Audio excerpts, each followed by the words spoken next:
Ah, there's my sapphire star. Who stopped you? No, I was talking to my picture of Safi Jiva. You're, what? Look, Cotton, you're just not as important as you think you are. Oh, I don't know, Commander.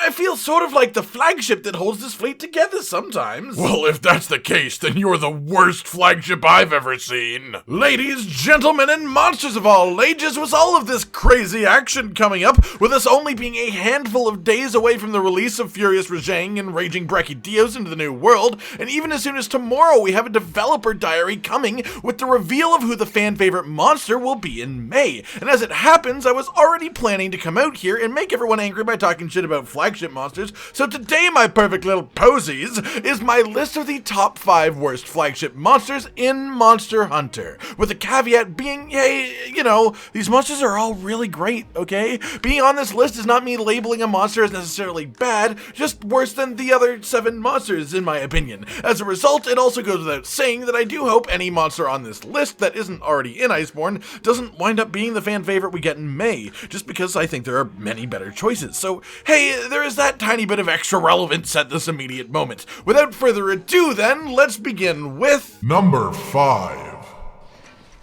Let's go. What? Nargacuga. Alright, and let me start this section by calming down the fanboys a little bit. I actually do like Nargacuga on a general monster scale. I think he's great design, and especially in Iceborne, great execution. However, that said, on a personal level, I think he has less personality than a monster like Tigrex or Zinogre, and while he has a more interesting fight than Tigrex, I would say he's a bit less iconic, and while he is probably more iconic than Zinogre, I would say I consider Zinogre to have a far better fight. What are you trying to say? What I'm trying to say is that Nargacuga is unfortunately just a casualty of circumstance in this case. Being on a list of AAA monsters, well, I consider him personally to be closer to the top end of AA, and it is sort of hard for me to pinpoint on a specific aspect. I guess in a weird way, he feels almost too much like a believable real-world creature to me. Like, of course, every monster is better when they are rooted in the real world, but so many of these monsters have just this little extra bit of intrigue, a little bit of extra wonder, like being part dinosaur or having an army of electrical bugs at their disposal. Nargacuga to me is awesome, but is just missing that sort of wow factor, that sense of wonder that I want from a flagship monster, and that unfortunately is why he's made the cutoff for this list. Number 4. Oh, what is this? Pine cones! Oh my goodness, they're my favorite! Mmm, delicious. Oh, that's a good eating. Seregios. And again, I know someone out there has put me on some sort of hit list, but this one isn't really much of a complaint about the quality of the monster in particular, but more that for some reason, for me, he just doesn't feel like a genuine, proper story-defining threat. Like, sure, he has some neat features, but there's just something about him that screams low-tier monster to me. And when you are comparing him against all of these other flagships, that just brings him down a touch, unfortunately. His fight is interesting too, but at least at this point in the series, every mechanic that he really had has also been used with another monster, especially now in Iceborne with Ruiner Gigante having projectile bleed spikes. Hey, he stole my bit! And I know this is probably just because of my bias of being a player who started with Monster Hunter World and then slowly worked my way back through everything in Generations Ultimate, but he never really excited me. Mostly because every part of him, from the funky foot shape to the pinecone-esque visage, had already been a part of my monster hunting experience with some other monster. And the thing I hadn't seen yet at the time, the projectile bleed, to be honest, was just sort of really irritating to deal with. But aside from that, I think Seregios is a good monster. I think he is totally functional and he fills a specific role. I just don't know that I think that role deserves to be flagship, in my personal opinion. Number 3. Enough! Whoa! Velkhana. Oh, the Iceborne Wyvern. Sorry, I have to point this out. How do you name a monster after the game they are from? Like, imagine if Gore Magala was the 4 Wyvern. Okay, that might be a bit of an extreme example, but, like, you know? Either way, that wasn't a consideration for this, or at least not a very big one. I can't deny that it does slightly bother me, but the main thing is what it usually is with me when it comes to Velkhana. I think the rules of her ice walls are super, super dumb. Hunters can't go through them. Alright, that's fine. Hunter damage can break holes in the wall. Yeah, that's actually quite neat. Her attacks clip through the walls without damaging them. That's the one, that's it. Okay, so if you're gonna tell me that her attacks do enough damage that it slices through the wall and keeps going, that's fine. I can believe that, but make it actually break the wall. I'm sorry, it bothers me such a massive amount. It hurts my brain every single time I think about it, but to be honest, that isn't all of why she's here.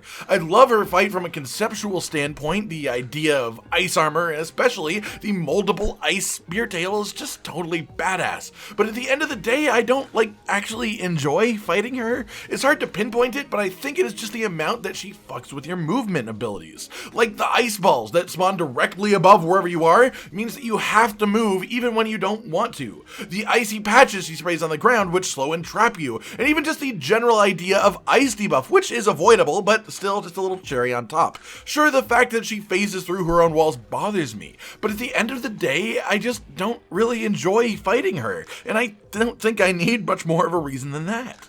Number 2.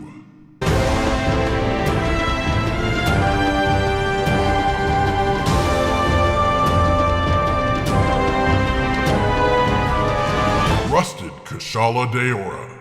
And this is where it starts to get pretty clear. I mean, up to here, I at least had a bit of trouble deciding my choices, but the last two are quite simple to me. First up, flagship-wise, I really honestly despise the idea of a flagship being a variation of a monster, unless, and I am putting a lot of emphasis here, unless the variation of the monster is so significant that it warrants that kind of attention. Something that changes a monster at the very fiber of its being, on a personality level, on a combat level, and on a physical level, but this one only changes the very fiber of its being on a physical level, as said fiber is now quite rusty. Lightning McQueen here, and I use Rusty's medicated bumper ointment, new rear end formula.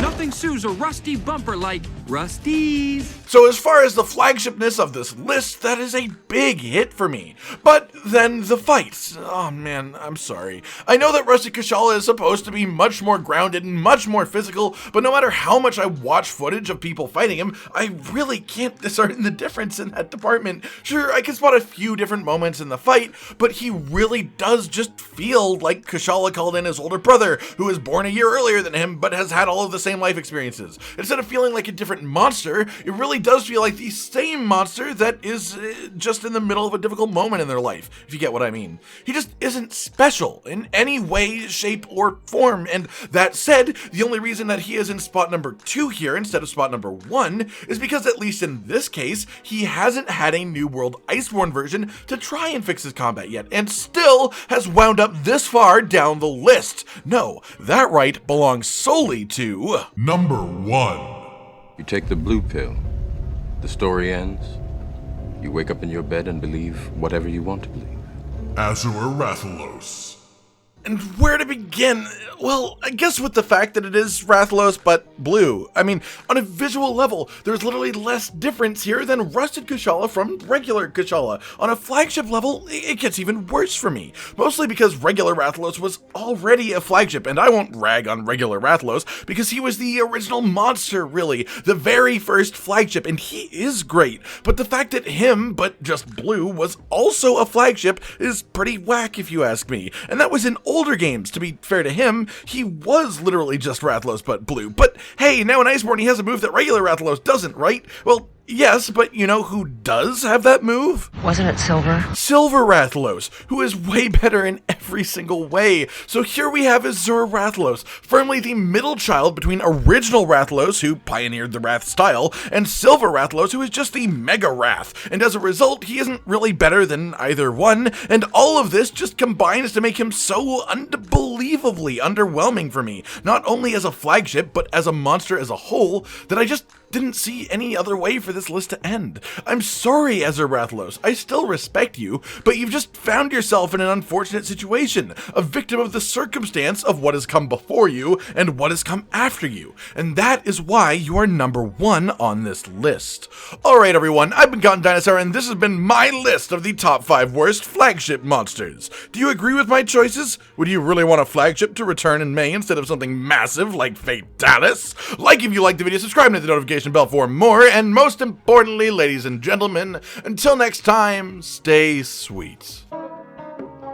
This is the brand new outro to tell you all the things that you do that we love. So let's start with something simple and say, oh, we love your eyes. When they're watching us play video games, when we make a bunch of jokes that are kinda lame, or when they gaze upon our failures as we try to kill the monsters or important news about the kingdom Animalia. Rage, Continent, Hollow, we're all here talking about the things you want to hear. So if you want to be the first to hear, like and subscribe and the bell and we'll cheer. Some of you are patrons even though we are all the noobs and you're the pros. There's nothing we can do to thank you. No, really, there's nothing we could possibly do. Goodbye.